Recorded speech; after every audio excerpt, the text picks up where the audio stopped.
আসসালামু আলাইকুম এভরিওয়ান, আশা করছি প্রত্যেকেই অনেক ভালো আছেন। আমিও আলহামদুলিল্লাহ অনেকটাই ভালো আছি। তো আজকে আমি বড় কাতলা মাছ রান্না করব। আমার বড় মাছটা খুব একটা পছন্দ না, তো এভাবে রান্না করলে কিন্তু আমার কাছে তখন অনেক ভালো লাগে। তো আমি নিজের হাতে তৈরি করা মশলা দিয়ে এই মাছটা আজকে রান্না করব। মশলাটা বেশ অনেক দিন আগে বানিয়েছিলাম, অনেকটাই শেষ হয়ে গিয়েছে। আমার পেজে এই ভিডিওটা দেওয়া ছিল, মিউজিক দেওয়ার কারণে আমি ডিলিট করে দিয়েছি। তো ভাবলাম আরও একবার রান্না করি, তো শেয়ার করি। তো আমি মাছগুলো এবার লবণ, হলুদ আর একটু শুকনো মরিচের গুঁড়া দিয়ে মাখিয়ে তারপরে তেলে ভেজে নিয়েছিলাম।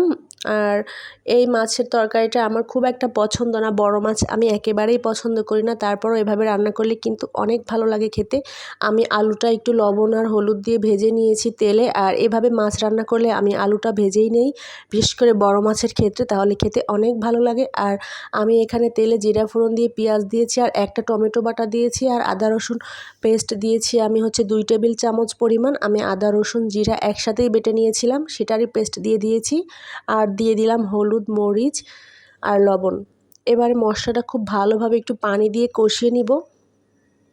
এভাবে আমার মা মাছ রান্না করে। আমি যখনই বলি মা বড় মাছ আমার খেতে একদম ভালো লাগে না, তখন আমার মা বলে যে এভাবে রান্না করলে অনেক ভালো লাগে, একটু মশলা দিয়ে যদি বড় মাছটা রান্না করা হয় তাহলে খেতে অনেক ভালো লাগে। তো এবার আমি আলু দিয়ে মশলাটা আবার কষিয়ে নিয়ে আমি এখানে ঝোলের জন্য পানি দিয়ে দিয়েছি।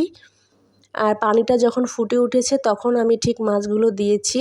আর এই বড় মাছ রান্নার ক্ষেত্রে যদি টমেটো পেস্ট দিয়ে থাকি আমরা, তাহলে কিন্তু অনেক বেশি মজা হয়। আমার টমেটোটা হালকা হালকা সবুজ ছিল আর ফ্রোজেন ছিল, যার কারণে বাটার পরেও টমেটোর কালারটা লাল ছিল না দেখতে, এই আর কি। তো তারপরও খেতে কিন্তু অনেক মজা হয়েছিল। এইবারে আমি এই মশলাটা দিয়ে দিব। মশলাটা কিন্তু খুবই কড়া ফ্লেভার, যেহেতু এর ভেতরে মেথি আছে আর আরও 2-3টা ইনগ্রেডিয়েন্টস আছে। তো মেথিটা বেশি দিলে কিন্তু তিতা লাগবে খেতে, যার কারণে খুবই অল্প পরিমাণে দিয়েছি। আমার মাছ রান্না কমপ্লিট হয়ে গিয়েছে, খুবই মজা হয়েছিল। সবাই ভালো থাকবেন। আসসালামু আলাইকুম, আল্লাহ হাফিজ।